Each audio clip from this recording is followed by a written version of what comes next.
होता है, दो बॉल आपस में टकराते हैं और उसमें इलेक्ट्रिक कोलिजन होता है। कोलिजन होने के लिए what is necessary condition that they should be moving in a straight line and velocity of one should be more than velocity of the second. This has mass m1, this has mass m2. Since u1 is larger than u2, after some time they will strike each other and there will be collision.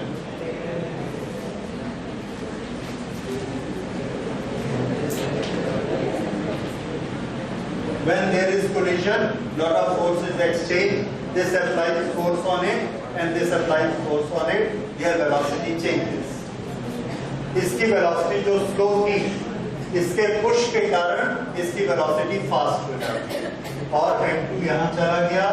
This has got a faster velocity now and its velocity is v2. m2.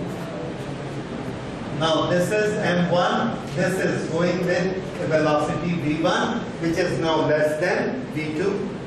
तो ये u1 से भी ये velocity less हो गई क्योंकि ये u1 velocity से जब जा रहा था तो m2 से हिट किया, हिट करने से उसकी वेलोसिटी कम हो जाएगी और m2 की वेलोसिटी बढ़ जाएगी. तो v2 is greater than u2 but v1 is less than u1. ये हम लोग जनरली समझ सकते हैं. Now what is given to us and what we are trying to find out. What is given to us is there are two balls which have masses m1 and m2. m1 m2 is the given quantity. They are moving with velocity u1 and u2 and they strike. There is a collision. Then what will be their velocity after collision? That means we have to find out v1 and v2 after collision. Or what is given? m1, m2, u1 and u2. These are the given quantities. Okay, now we started. So when it is an elastic collision, there are two formulas we have to remember that which quantities will be conserved. The first quantity which is conserved is momentum. The second quantity which is conserved is kinetic energy. In elastic collisions, what happens in elastic collisions? What is conserved? Momentum. But what is not conserved? तो उसका formula अलग बनाएंगे. Same plastic में भी होता है तो उसको अलग से स्टडी करेंगे. So we will have to make our study in 3-4 categories. So the first category is collision, which is elastic, perfectly elastic. Okay, perfectly elastic collision. In elastic collision,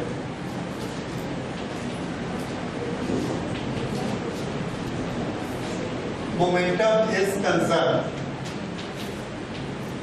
That is, linear momentum is conserved.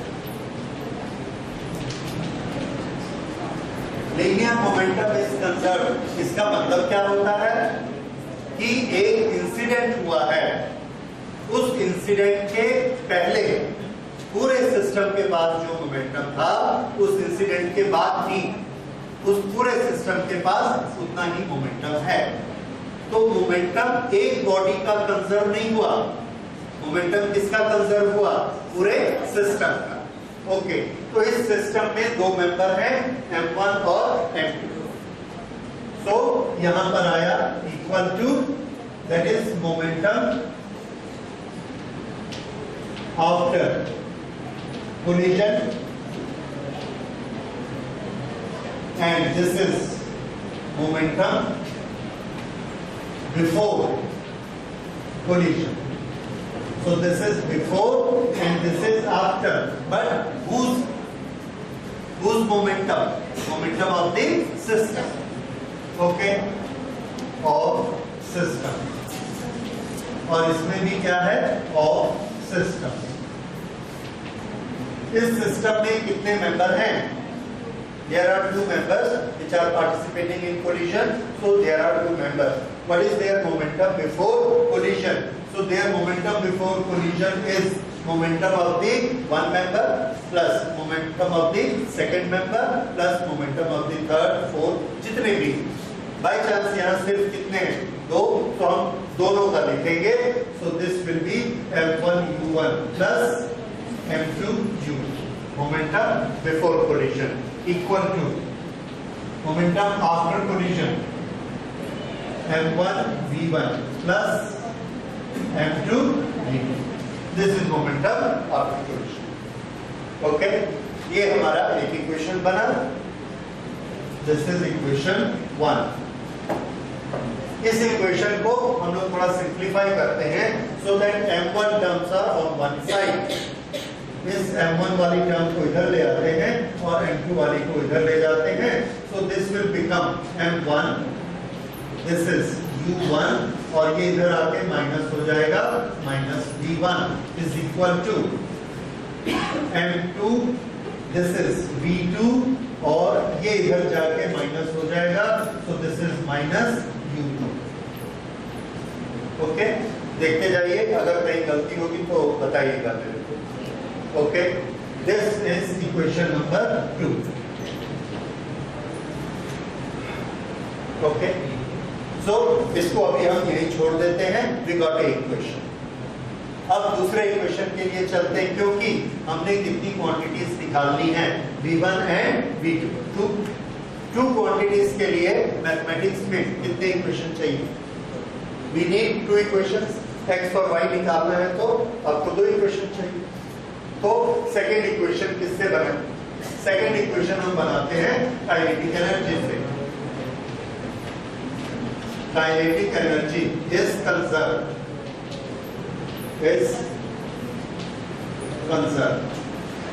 Kinetic energy अगर conserve होती है तो फिर से हमने क्या लिखना है? Kinetic energy before collision and kinetic energy after collision. Okay, before collision kinetic energy बताइए. सभी मेंबर्स की बताइए, सबको ऐड कर देंगे. Yes, half m1u1 square plus half m2u2 square.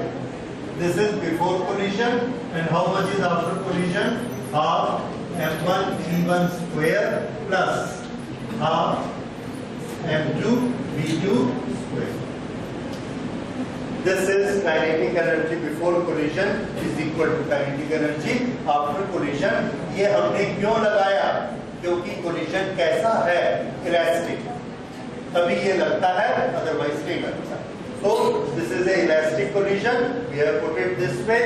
Now from both the sides half is cancelled. m1 को एक तरफ करिए, so this will be m1 u1 square minus this will become here v1 square is equal to m2 common, that is v2 square minus u2 square. This is our equation number 3. Now can you divide equation number 3 with equation number 2? ये बड़ा easy दिख रहा है, देखिए.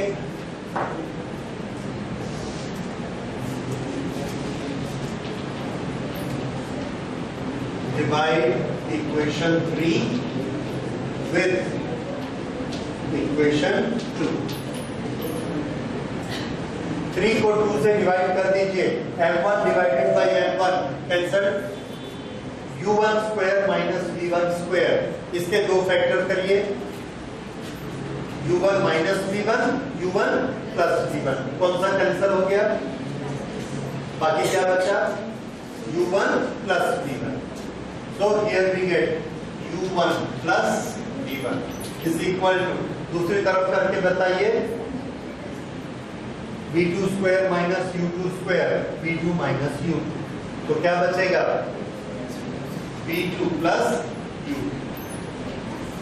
This और u1 minus u2 is equal to v2 minus v1. So this is a very important relation we have got in elastic collision. u1 minus u2 ये क्या चीज है? u1 minus u2 is relative velocity between these two moving particles. Relative velocity क्या होती है? u1 minus u2. Relative velocity क्या करती है? इन दोनों के बीच के डिस्टेंस को कम करते जाती है. जब ये u2 आगे जाता है तो ये u1 आगे जाता है. तो डिस्टेंस कितना कम हो जाता है एक सेकंड में? u1 minus u2. That is relative velocity. तो u1 minus u2 हमको क्या बताता है?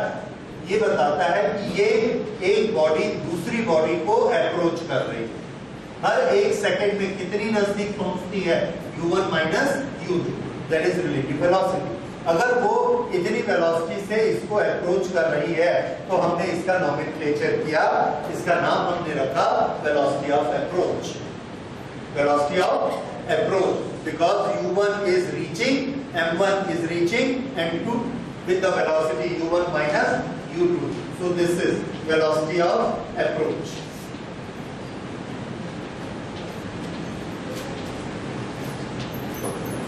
v2 minus v1. v2 ज्यादा फास्ट है.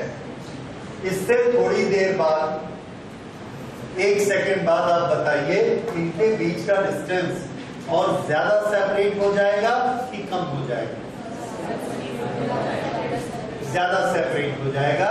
कितनी वेलोसिटी से सेपरेट हो रहा है? v2 minus v1 relative velocity से. So v2 minus v1 is known as velocity of separation.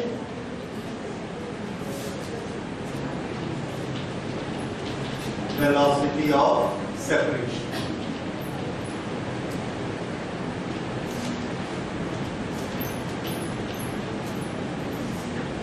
So velocity of approach is equal to velocity of separation. ये किसमें होता है? Perfectly elastic collision. ठीक है? ये याद रखिएगा, जिस वेलोसिटी से टकराएंगे उसी वेलोसिटी से सेपरेट होंगे. बड़ा सिंपल एग्जांपल मैं शुरू से आपको देते आया हूँ. एक हार्ड बॉल हमने ग्राउंड पर फेंकी, वो ग्राउंड से टकराती है 10 की वेलोसिटी से. What is velocity of approach? 10 minus 0. 10 से टकराई, फिर वापस उछली, उसकी वेलोसिटी फिर से 10 है. Now what is velocity of separation? 10 minus 0, that is 10. So velocity of approach is equal to velocity of separation. Therefore, this collision is known as elastic collision. अगर ये वेलोसिटी 9 हो जाती, 7 हो जाती, तो इसको हम परफेक्टली इलास्टिक कोलिजन नहीं बोलते, इनइलास्टिक बोलते. तो इलास्टिक कोलिजन में जिस वेलोसिटी से टकराएगा उसी वेलोसिटी से सेपरेट होगा. ये हमने मैथमेटिकली प्रूफ कर दिया. ओके, अभी हमारा टारगेट कंप्लीट नहीं हुआ. हमारा टारगेट है v1 और v2 की वैल्यू निकालना. But now there is no problem, क्योंकि मैथमेटिकली हमको दो इक्वेशन मिल चुके हैं. वन इज दिस इक्वेशन, भले आप इसको मानिए या इसको मानिए, and other is this equation. ये इक्वेशन हमने एनर्जी से बनाया और ये इक्वेशन मोमेंटम से बनाया. अब इस इक्वेशन से, इन दोनों से अगर हमको v1 की वैल्यू निकालनी है तो v2 को एलिमिनेट कर देते हैं. यहां से v2 की वैल्यू निकालेंगे और उसमें पुट कर देंगे. So how much is v2 from here? v2 is equal to u1 minus u2 और ये इधर आ जाएगा प्लस v1. ये v2 की वैल्यू आ गई. Now let us put this value in equation number 1.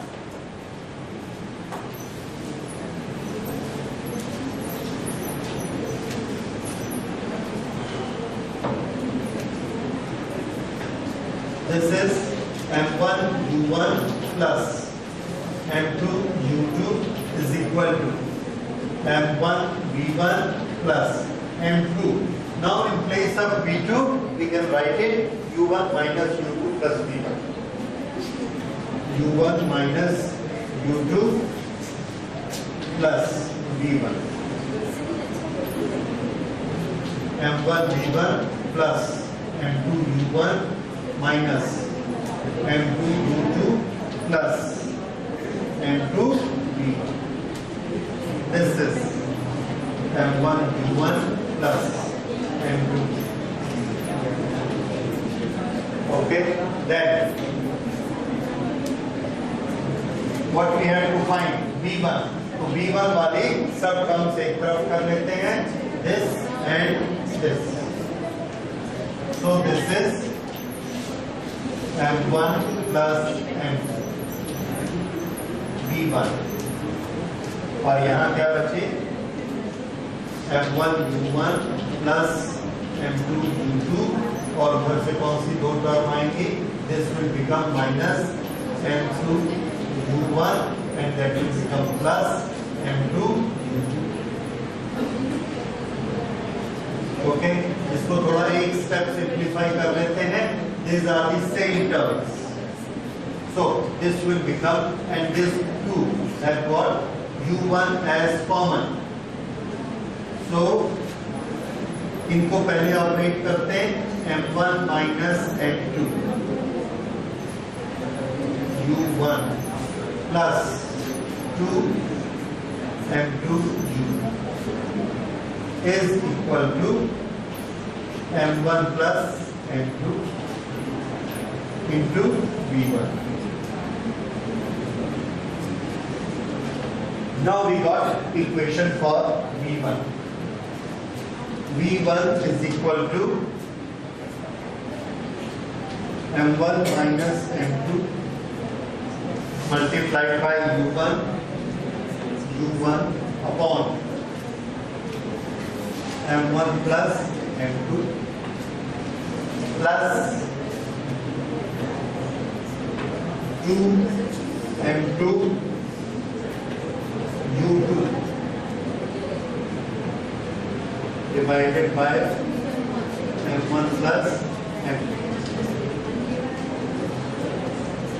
Okay, this is one way of doing it. इससे हमने इन दोनों को डिवाइड किया. अगर हम लोग चाहते तो उस पूरे को ऊपर को एक लिख के नीचे एक से भी डिवाइड कर सकते थे. That doesn't matter.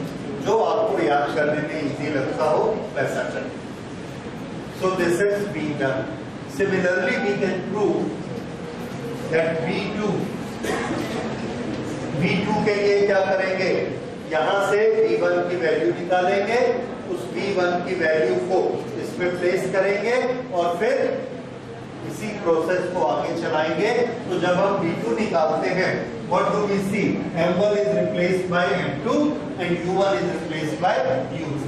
आप करके देखेंगे, वैल्यू इसकी आएगी M2 minus M1 plus M2 into U2 plus 2 M1 U1 upon M1 plus M2. This is V2.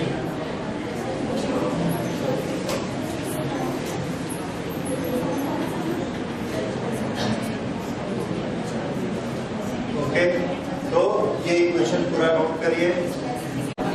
Now we take special cases. Different special cases. The first special case we take when the two bodies are striking each other and their masses are equal. First, M1 is equal to M2. The masses are equal.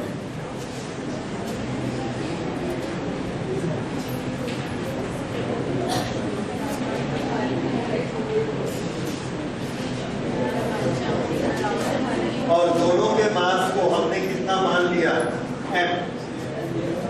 Okay, अगर ये दोनों के mass equal हैं, m1 m2 दोनों m के बराबर हैं, तो आप वहां से कैलकुलेट करके बताइए v1 की वैल्यू कितनी होगी और v2 की वैल्यू कितनी होगी. v1 की वैल्यू m1 और m2 इक्वल हैं, तो ये क्या हो गया, इधर ध्यान दीजिए, m minus m is equal to 0. This has become 0. This is 2m divided by m plus m. 2m. So 2m is cancelled. How much is there? u2. So v1 is equal to u2. Similarly, when we put here, this becomes 0. 2m divided by 2m. So v2 is equal to u1. Okay, that means what is v1? Velocity of the first body. This is equal to initial velocity of the second body. That means velocity of this body is given to first body of the collision. What is happening to initial velocity of the first body? This has become velocity of the second body. So velocity of the first body become velocity of the second body, and velocity of second body before collision comes as velocity of the first body after collision. That means their velocities are exchanged to each other.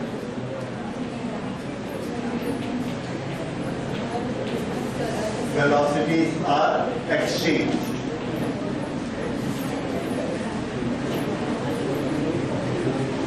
This is a very important phenomena, that when two bodies collide with each other and their mass is equal, then what happens to their velocities?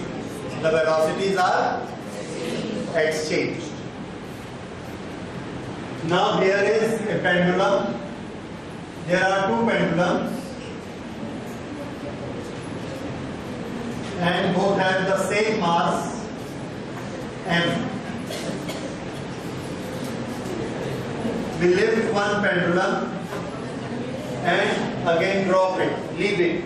It comes here and strike it.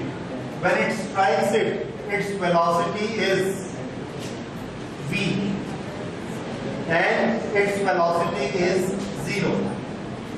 Their masses are equal. What will happen? The velocities will be exchanged. So velocity of the first pendulum will become 0. It will stop totally. And velocity of the second will become v. Then what will happen? This will stop here and this will go and come to this place. Why? Its velocity has become v, and with v velocity it comes here till its velocity becomes 0. Now from here it returns back. When it returns back, again it gains the velocity. When it reaches here, how much will be the velocity? V. With v velocity, it hits out the first. When it is hitting the first one, there will be again exchange of velocities. So this will get velocity 0 and this will get velocity v, और ये इधर ऐसे ऊपर आ जाएगा. So ये इधर जाता है, फिर यहाँ से इधर नीचे आएगा, इसको हिट करेगा, ये इस तरफ जाएगा, फिर यहाँ से ऐसे वापस आएगा, इसको हिट करेगा. ये अपने एरिया में ऐसा चलेगा, फिर ये अपने एरिया में ऐसा चलेगा. This is exchange of velocity. ठीक है? इसमें जो हमको स्पेशल क्वेश्चन कुछ बनते हैं, जैसे there are many pendulums here.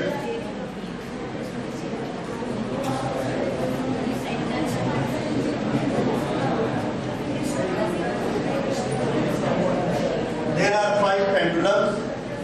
यहां से हमने एक पेंडुलम को उठाया और उठाकर इसको वापस छोड़ा. इसने यहां आकर हिट किया. 1 2 3 4 चारों को हिट किया और इसने हिट किया वेलोसिटी v से. कितना मोमेंटम था इसका? mv. सबका मास एक बराबर है. ये 1 2 3 4 चारों इस तरफ झूल गए, इस तरफ लिफ्ट हुए और इनकी वेलोसिटी कितनी थी हर एक की? v/4. तो हर एक का मोमेंटम कितना हुआ? mv/4. कितने बॉल हैं? 4. Total momentum of this system कितना हो गया? सो मोमेंटम बिफोर स्ट्राइक कितना है mv, momentum after strike mv, momentum बराबर हो गया। नाउ विल इट हैपन, अगर हम यहां से एक बॉल को उठाकर छोड़ें, ये यहां आकर हिट करेगा, तो बताइए कितने बॉल हिलेंगे? 1 2 3 4।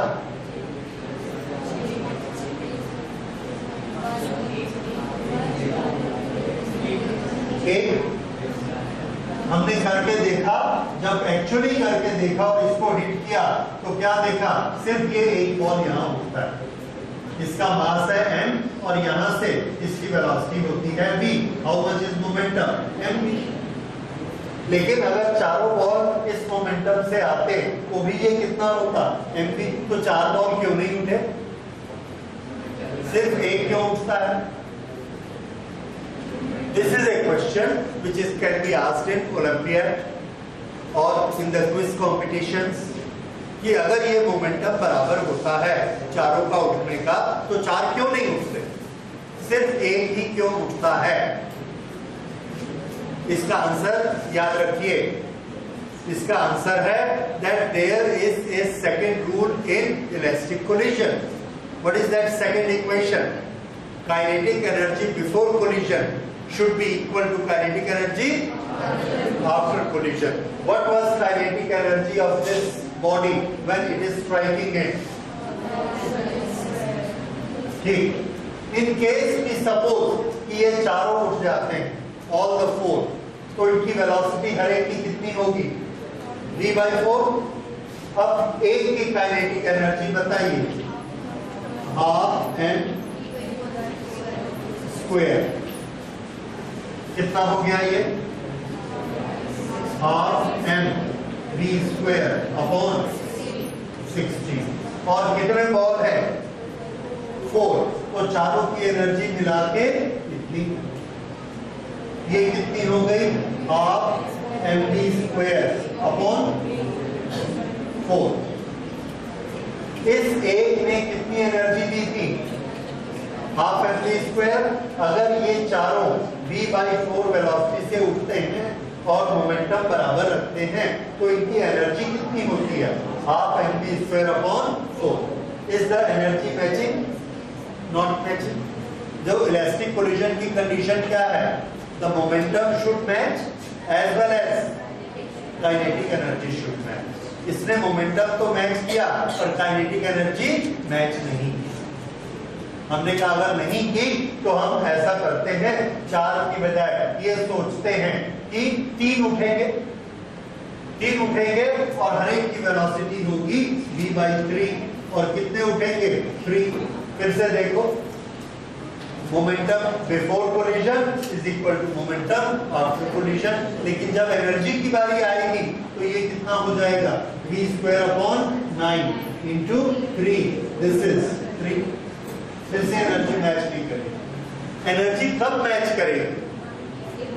जब सिर्फ एक ऊपर उठे, right? That is why it is necessary that only one pendulum will rise, because only that condition fulfils kinetic energy before collision is equal to kinetic energy after collision. Momentum before collision is equal to momentum after collision. There may be 4 conditions, but kinetic energy before is equal to kinetic energy after. There is only one condition, when the striking is 1 and the leaving is 1. Okay, so this is for pendulum. Now if there are 2 pendulums we left, 2 pendulum उठा के हमने छोड़े, उन दोनों ने आके strike किया, फिर क्या होगा? इधर क्या होगा? 2 पेंडुलम उठेंगे, एक पेंडुलम डबल वेलोसिटी से नहीं उठेगा। जैसे 2 पेंडुलम यहां से आए 2m और उनकी velocity v। How much is momentum? 2mv। इधर से एक उठा m और इसकी वेलोसिटी है 2v। कितना हुआ momentum? 2mv। Momentum is conserve. पर जब एनर्जी बनाने जाएंगे तो इसकी एनर्जी कितनी बन जाएगी? 4v square. और इसकी एनर्जी कितनी बनेगी? v square into 2v square. So energy match नहीं करेगी। तो काइनेटिक एनर्जी सिर्फ कब मैच करती है? जब जितने पेंडुलम इधर से टकरा रहे हैं उतने ही बॉल इधर से उठेंगे, then only kinetic energy match.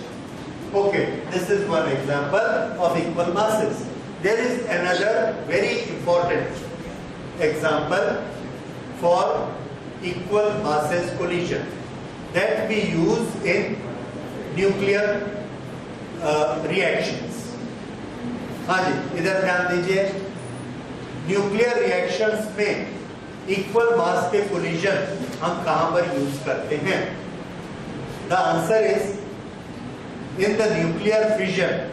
Nucleus को तोड़ना 10th में सबने पढ़ा है। न्यूक्लियस को किस तरह से तोड़ते हैं? We have a very large nucleus that is U-235 uranium, और इसके अंदर कितने न्यूट्रॉन प्रोटॉन होते हैं? 235। We want to heat it, तो एक रेडियो एक्टिव मटेरियल से या किसी दूसरे न्यूक्लियर फिशन से जो न्यूट्रॉन निकलता है, उस न्यूट्रॉन से हम इसको हिट करते हैं तोड़ने के लिए। पर वो जो न्यूट्रॉन निकलता है, उस न्यूट्रॉन की वेलोसिटी बड़ी हाई वेलोसिटी होती है। हाई वेलोसिटी होने से इसको तोड़ नहीं पाती। कैसे नहीं तोड़ पाती? जैसे हम कैरम बोर्ड खेलते हैं और बड़ी स्पीड से स्ट्राइकर को चलाते हैं। स्ट्राइकर जाता है और ऐसे जो गोटियां रखी है नीचे वाली गोटी को निकाल देता है, और बाकी सब इनर्शिया ऑफ रेस्ट के कारण वैसी की वैसी रह जाती है, टूटती नहीं। अगर तोड़ना है तो हमको क्या करना होगा? स्ट्राइकर को स्लो चलाना पड़ेगा। स्ट्राइकर को स्लो चलाएंगे, वो जाके नीचे वाली गोटी को आधा ढकेलेगा और वहीं फंस जाएगा। अब इसका बैलेंस गड़बड़ होगा और सब गोटियां नीचे गिर जाएंगी। तो तोड़ने का नियम क्या है? तोड़ने का नियम ये बनता है इसमें कि इससे बड़ा न्यूक्लियस हमको नहीं मिलता है।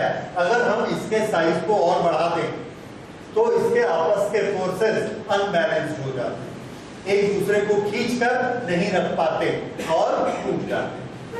करना क्या है? हमने इसको बड़ा कर देना। थोड़ा सा बड़ा करने के लिए हम क्या करते हैं? इसके अंदर न्यूट्रॉन डालते हैं।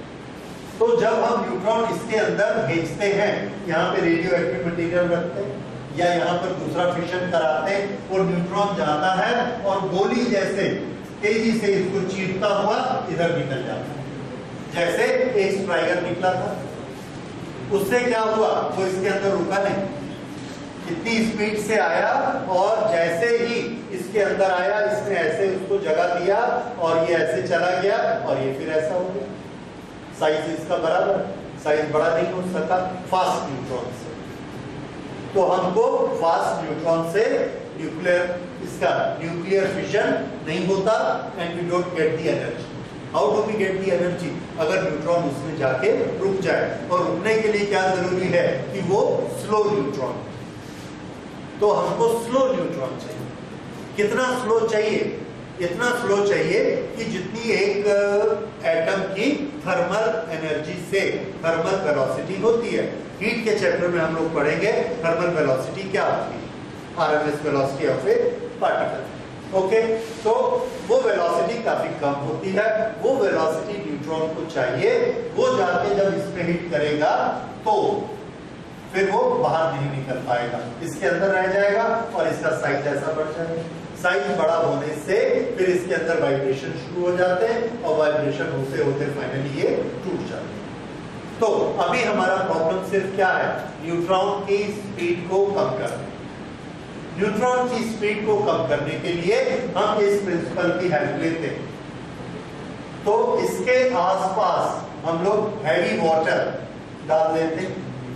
हैवी वाटर किससे बनता है? हाइड्रोजन का कौन सा फॉर्म रहता है उसमें? ड्यूट्रियम। ठीक है, ओके। तो उसका जो न्यूक्लियस होता है वो that is to the order of the neutron. 2 neutron के बराबर उसका न्यूक्लियस होता है। That is very much similar, बहुत बड़ा नहीं होता। तो उससे अगर न्यूट्रॉन टकराएंगे तो वेलोसिटी का क्या होगा? एक्सचेंज। यहां पर अगर न्यूट्रॉन किसी बड़ी चीज से टकराते तो एक्सचेंज नहीं होता, छोटी से टकराएंगे तो भी नहीं होगा। किससे होगा? करीब करीब इक्वल मास वाले। उससे जब टकराते हैं न्यूट्रॉन के हाइड्रोजन के न्यूक्लियस से, तो उसकी वेलोसिटी कम होती है और उसके कारण न्यूट्रॉन की वेलोसिटी उससे एक्सचेंज हो जाती है। तो हाइड्रोजन की वेलोसिटी कैसी हो जाएगी? वेरी हाई, और न्यूट्रॉन की वेलोसिटी कैसी हो जाएगी? Very low. उस वेलोसिटी को हम लोग थर्मल वेलोसिटी कहते हैं, और इस तरह का जो न्यूट्रॉन बनता है we call it thermal neutron. इस तरह से हमारा हाई स्पीड न्यूट्रॉन इसमें कन्वर्ट हो गया थर्मल न्यूट्रॉन में, स्लो स्पीड न्यूट्रॉन में, और वो न्यूट्रॉन जब इसमें हिट करेगा it will not be able to come out, और अगर ये बाहर नहीं आया तो इसमें बड़ा हो जाएगा, it will break, and the moment it breaks there will be lot of energy coming out. वो हम लोग अलग चैप्टर में पढ़ेंगे कैसे होता है, कितनी एनर्जी निकलती है। But this has helped us now by which phenomena we have converted high speed of neutron into slow speed? By the phenomena of collision. Which special case? Collision between the equal masses. समझ में आया? हमने कौन सा phenomena use किया? Collision between the similar masses will exchange the velocities. So velocity of high speed neutron is exchanged with slow speed hydrogen of heavy water, so that slow neutron will be able to do the fission of uranium-235. This process we are using in all our nuclear reactors wherever we are generating power, and it gives lot of energy. So this phenomena is used in that, and this is a common phenomena which is asked in your examinations. इसलिए आप इसके बारे में जरूर पढ़कर जाएंगे, ठीक है? Okay. So this is, here are two examples when the masses was equal. Now we will take special case when masses are not equal. Second special case, one mass is very heavier compared to the other mass. Just like this is a truck and this is a cycle. First mass जो है ये m1, m2, इसकी velocity हम कितनी मानेंगे? u1, और इसकी velocity u2 before the collision. Okay, इन दोनों की आपस में टक्कर होती है, और ये हमारे पास वेलोसिटीज हैं आफ्टर कोलिजन, उसके फॉर्मूला से। तो इनिशियली हम साइकिल को चांस देते हैं, साइकिल गया और उसने जाके ट्रक को हिट किया। साइकिल की वेलोसिटी कितनी है? u2. It's a very small mass, has having velocity u2, and it strikes a truck which is stationary. तो हमने केस कौन सा लिया? Cycle hits the truck.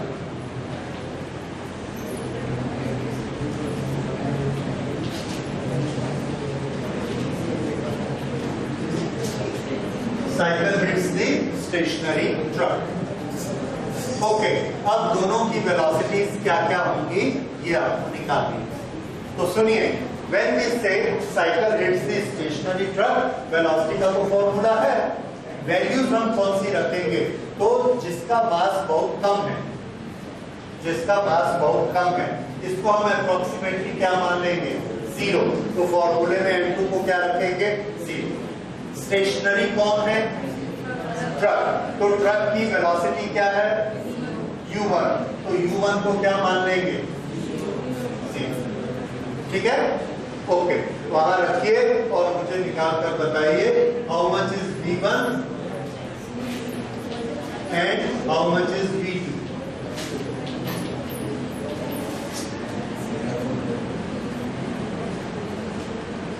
v1 निकालने के लिए हमने वैल्यूज को रखा, m2 को, u1 को क्या रखना है? 0। तो ये 0 हो गया। उसके बाद यहां आ जाइए, m2 को क्या किया हमने? 0। तो ये भी क्या हो गया? 0। तो v1 कितना हुआ? 0।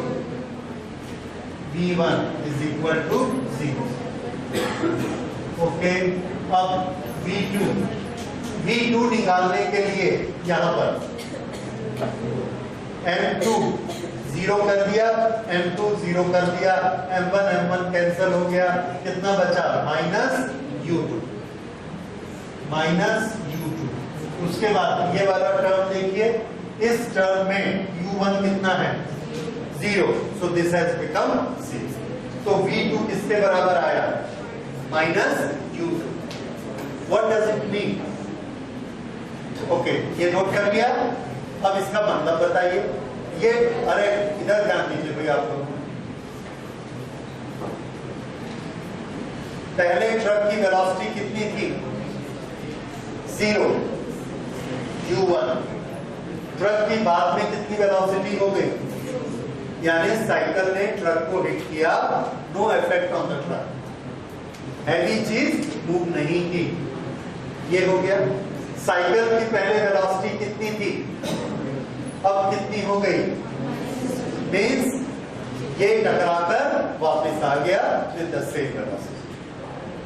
ये होता है कौन से कोलिजन में, when m1 is very heavy and m2 is very light, it goes and strikes it। तो क्या होगा, लाइट वाला जिस वेलोसिटी से स्ट्राइक करेगा उसी वेलोसिटी से वापस आएगा, इसमें कोई नई बात नहीं। Earth is very heavy, our ball is very light, यहां से हमने बॉल को छोड़ा, बॉल नीचे गई, जाके उसने अर्थ को स्ट्राइक किया। अर्थ को जब स्ट्राइक करता है तो क्या होता है, अर्थ की वेलोसिटी पहले 0 थी, कोलिजन के बाद भी क्या रहती है 0, और बॉल की वेलोसिटी पहले +10 थी, कोलिजन के बाद क्या हो जाती है -10। यही एग्जांपल हुआ। इसी तरह से कैरम बोर्ड में हम स्ट्राइकर को मारते हैं, वो जाके सामने बॉर्डर को हिट करता है, कैरम बोर्ड के बॉर्डर को हिट करता है। Border is very heavy like a truck and striker is very light like a cycle. तो ये जाएगा, तो ट्रक की वेलोसिटी में कितना अंतर आया, नो डिफरेंस। तो बॉर्डर पहले भी 0 वेलोसिटी पे था, बाद में भी 0 वेलोसिटी पे, और स्ट्राइकर जिस u1 वेलोसिटी u2 से टकराता है -u2 से वापस आ जाता है। ठीक है, so this is now clear to you कि अगर एक लाइट चीज हैवी बॉडी से टकराती है तो क्या होता है, it return back with the same velocity और हैवी को कुछ नहीं होता है। नाउ वी विल सी, अगर हैवी बॉडी लाइट बॉडी को टकराएगी तो क्या होगा। This is case A and now we take case B. Case B में m1 has velocity u1 and m2 at rest. m2 rest पे है, यानी साइकिल एट रेस्ट है, एंड m1 ट्रक, उसके पास वेलोसिटी u1 है। ओके, अब शुरू करते हैं फिर से, v1 of truck and v2 of cycle.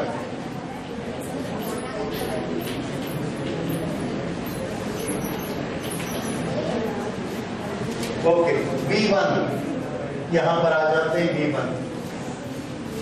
v1 में देखिए m2 0, m1 is cancelled and we get only u1. m2 is 0, this whole thing has become 0. So what we get, v1 is equal to u1. v1 is equal to u1. Okay, अब second v2 of cycle, m2 0 हो गया, u2 0 है, u2 cycle is at rest, तो u2 is equal to 0, ये पूरा 0 हो गया। यहां पर m2 को हमने 0 कर दिया, m1 कैंसिल हो गया, तो ये कितना बचा 2 into u1, so v2 is equal to u1। अब जरा इसके बारे में सोचिए, v1 is what, velocity of truck after collision, कितनी होगी ये u1, what was u1, velocity of truck before collision।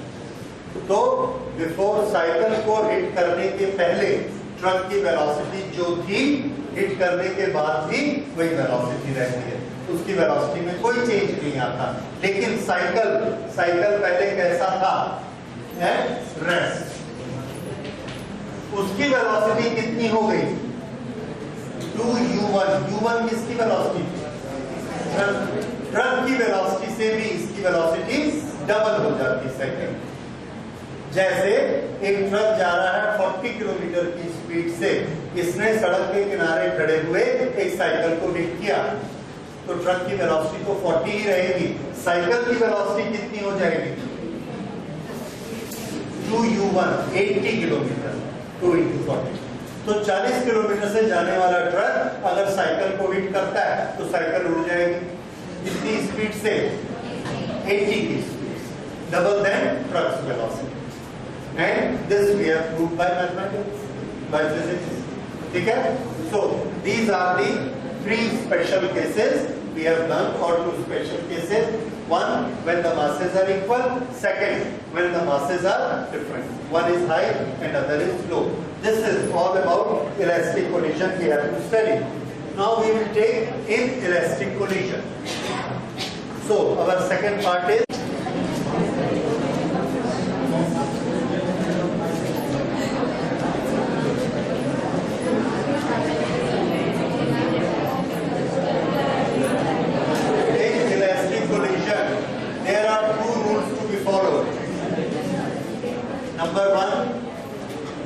जो तीनों के लिए है, that momentum is conserved. Momentum before collision is equal to momentum after collision.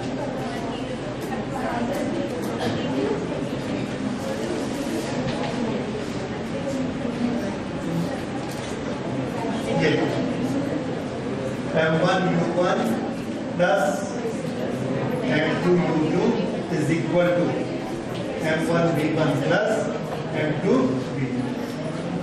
This is momentum equation. ये follow होता है whether collision is inelastic or elastic, इसलिए ये तो रहेगा ही।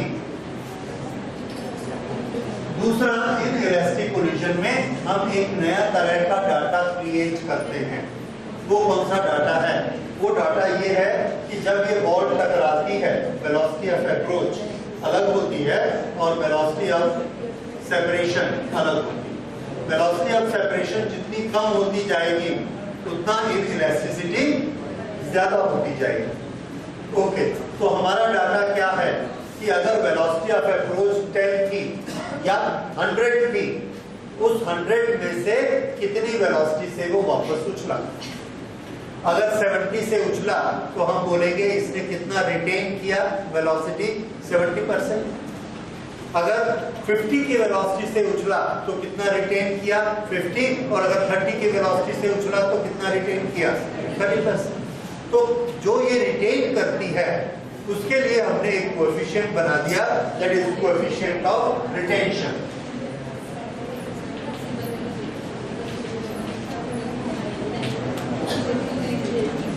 Coefficient of restitution.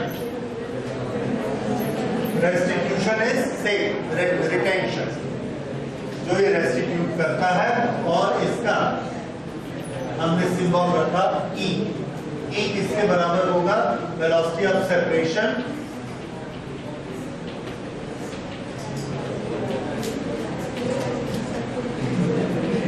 Velocity of approach.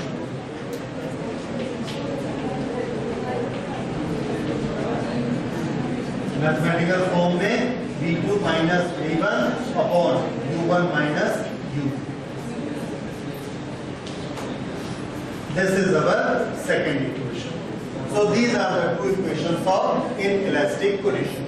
इसमें हमको E की वैल्यू दी जाती है, whether it is 0.8, 0.7, 0.2, ये हमेशा 1 से लेस रहेगी, क्योंकि 10 की वेलोसिटी से टकराएगा तो 10 से ज्यादा वेलोसिटी से तो ऊपर नहीं जाएगा। इलास्टिक कोलिजन होगा तो 10 से गया और 10 से ही वापस आया, 10/10 is 1। For elastic collision, E is equal to 1. For inelastic, E is less than 1. For plastic collision, E is equal to 0. मतलब कैन की वेलोसिटी से जाएगा और लौटेगा किस वेलोसिटी से? 0 से, यानी नहीं लौटेगा, दैट विल बी प्लास्टिक। तो कोएफिशिएंट ऑफ रेस्टिट्यूशन E, इसका फॉर्मूला याद रखिए, नोट करिए, और न्यूमेरिकल्स में ये आपके काम आएगा। जब इनइलास्टिक कोलिजन के न्यूमेरिकल आएंगे तो आप यहाँ पर ये एक फॉर्मूला E की वैल्यू आपको दी रहेगी। अब हमारे पास फिर से अननोन कितने हैं? V1, V2, 2 अननोन और 2 इक्वेशन, इसलिए हम उसकी वैल्यू निकाल सकते हैं। इसके बाद नेक्स्ट हम लेते हैं plastic collision. Okay, plastic collision का देखिए। हाँ, प्लास्टिक कोलिजन में this is body 1 M1, it has got velocity u2 and u1 is greater than u2। तो ये थोड़ी देर में जाके इसको हिट करेगी। इसने इसको हिट किया, हिट करने के बाद हमने देखा ये दोनों ऐसी हैं, फिर 2 सेकंड बाद देखा तब भी ऐसी हैं, 3 सेकंड बाद देखा तब भी ऐसी हैं, तो ये दोनों आपस में जुड़ गई हैं, इसलिए ये कौन सा कोलिजन है? Plastic collision. ठीक है, so this is plastic collision. इस प्लास्टिक कोलिजन में हमको कौन कौन से इक्वेशन मिलते हैं? तो एक इक्वेशन तो आपको वही मिलेगा permanent, M1 U1 plus M2 U2 is equal to, बोलिए, M1। यहाँ पर हमको एक इसमें कन्वीनियंस मिल गया है कि V1 और V2 अलग अलग नहीं, क्योंकि वो दोनों एक दूसरे से चिपक गए, ब्लास्ट हो गए हैं, इसलिए इनकी जो वेलोसिटी है हमने क्या मान ली? V1 और V2 नहीं रही। ठीक है, इसलिए यहां पर अब हमारा इक्वेशन क्या हो जाएगा? इस बॉडी का मास कितना है? M1 प्लस M2 और V2। अब बताइए इसमें कितनी अननोन क्वांटिटीज हैं? M1, M2, U1, U2 तो गिवन है, तो अननोन क्वांटिटी कितनी है? Only 1, V। और 1 क्वांटिटी निकालने के लिए कितने इक्वेशन चाहिए? 1, यू हैव दिस 1 इक्वेशन, तो इसमें सेकंड की जरूरत है। So this is the only equation for plastic collision, right? तो उन दोनों में 2-2 इक्वेशन चाहिए थे, इसमें सिर्फ हमको एक इक्वेशन चाहिए। V की वैल्यू आप निकाल सकते हो इससे। So V is equal to M1 U1 plus M2 U2 upon M1 plus M2।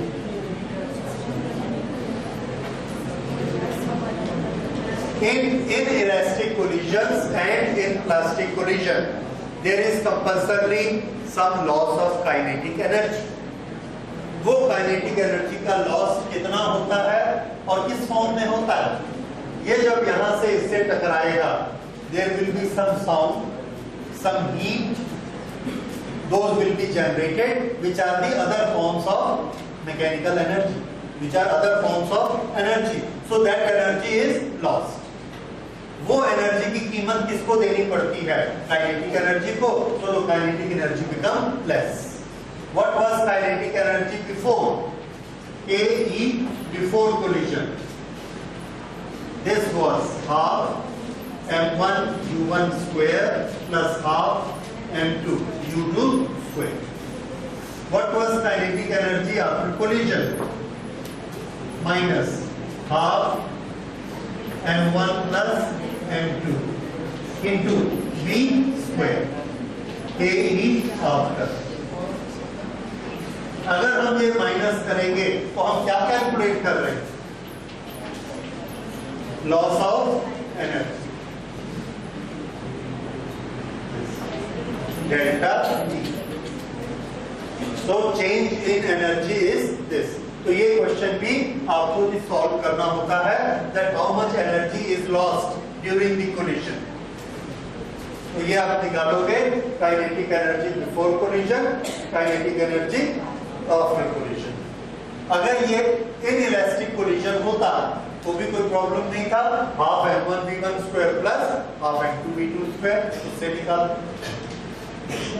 इस तरह से ये हमने तीनों कैटेगरी पढ़ी, इलास्टिक, इनइलास्टिक और प्लास्टिक कोलिजन। एक छोटा सा कोलिजन और है जो आपकी एनसीईआरटी बुक में नहीं है, लेकिन काम आता है, कभी कभी उसका न्यूमेरिकल भी आता है, दैट इज एंगुलर कोलिजन। उसका सिर्फ हमने एग्जांपल करना है।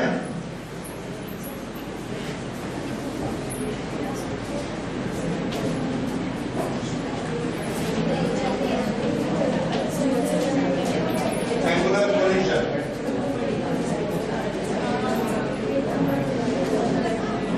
Okay, this ball is going in this particular direction. इधर ध्यान दीजिए, एंगुलर कोलिजन आपने देखे हुए हैं। नॉर्मली जब हम बिलियर्ड्स खेलते हैं, बॉल्स खेलते हैं या कैरम बोर्ड खेलते हैं, कैरम बोर्ड अगर आप लोग खेलते हैं तो उसमें एक चीज हम बोलते हैं कट मारना। कट क्या होता है कि किसी भी गोटी को हम लोग उसके सेंटर के निशाने पे नहीं मारते, थोड़ा सा साइड में हिट करते हैं। साइड में हिट करने से क्या होता है कि गोटी उस डायरेक्शन में नहीं जाती, इधर जाती है और हमारा स्ट्राइकर इधर चला जाता है। वो वाला collision that is angular collision.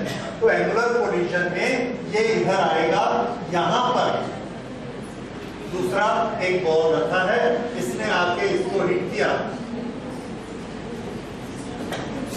जब ये ऐसे आता है और इसको हिट करेगा तो आप देखिए इन दोनों के सेंटर को मिलाने वाली डायरेक्शन में फोर्स लगता है और ये फोर्स की डायरेक्शन किधर है, इस तरह। इसने इसको किधर पुश किया, इधर किया। जिस लाइन में आ रहा था उस लाइन में पुश नहीं किया, क्योंकि फोर्स किधर लगता है, कांटेक्ट। ये कांटेक्ट है, ये इसका सेंटर है, ये इसका सेंटर है। तो सेंटर ऑफ मास से कांटेक्ट पर होते हुए दूसरे सेंटर ऑफ मास पर फोर्स लगा, तो इधर फोर्स लगा, इधर एक्सीलरेशन आया, इधर वेलोसिटी चालू हो। तो ये वाला बॉल जो है, दिस इज m2, ये इस तरफ जाता है और इसकी वेलोसिटी हो जाती है v2। ये वाला जो है, इसके अपोजिशन के कारण जो ये सीधा जा रहा था, ये अपोज करता है, तो ये यहां से ऐसा आ जाता है, इसकी वेलोसिटी v1। ये वाला जो कोलिजन होता है, दिस इज एंगुलर कोलिजन। इसमें हम क्या देखते हैं कि जिस डायरेक्शन में ये बॉल आ रहा था, उससे ये वाला एंगल बना अल्फा और ये वाला एंगल बना बीटा। ओके, अब इसमें हम लोगों ने दोनों रूल लगाने हैं, conservation of linear momentum and conservation of energy. Let us say it is elastic collision. Category इसकी कौन सी है, इलास्टिक। तो हमारे पास कौन कौन से इक्वेशन बनते हैं। तो हमने क्या किया, ये जो वेलोसिटी v2 है, इस तरफ मोमेंटम कितना है, m2 v2। इसके हमने दो कंपोनेंट बना लिए, एक कंपोनेंट इस तरफ m2 v2 cos अल्फा और एक कंपोनेंट इस तरफ m2 v2 sin अल्फा। वैसे ही इसके भी हमने दो कंपोनेंट बना लिए, m1 v1 cos beta and this is m2 v2 sin beta. अब हमको इक्वेशन क्या क्या मिलेगा। कंजर्वेशन ऑफ मोमेंटम क्या कहता है, momentum before collision is momentum after collision, but momentum is a vector quantity. That means it will be conserved in any one given direction. इधर के मोमेंटम को हम इधर कंजर्व नहीं कर सकते, जिस डायरेक्शन में मोमेंटम है उसी डायरेक्शन में ही कंजर्व होगा, इट्स ए वेक्टर क्वांटिटी। तो इधर का मोमेंटम इधर कंजर्व होगा, इधर का मोमेंटम इधर कंजर्व होगा। तो इससे हमको इक्वेशन क्या मिले, ये बॉल जब यहां आ रहा है तो इसके पास ऊपर का मोमेंटम कितना था, 0, नीचे का मोमेंटम भी कितना था, 0, टोटल मोमेंटम कितना था, 0, वर्टिकल डायरेक्शन। तो अब भी वर्टिकल डायरेक्शन में कितना होना चाहिए? 0। तो इसके पास वर्टिकल डायरेक्शन में कितना मोमेंटम है? m2v2 sin अल्फा और ये m2v2 sin बीटा, दोनों का सम कितना होना चाहिए? m2v2 sin अल्फा, और इसका साइन कैसा होगा? नेगेटिव, क्योंकि ये नीचे की तरफ है। m2v2 sin beta is equal to 0। therefore m1v1, this is okay, m2v2, this is v1, so this is v1 and this is m1, m1 v1 sin beta. Let me correct it, m1 v1 sin, therefore m1 v1 sin beta इधर आ गया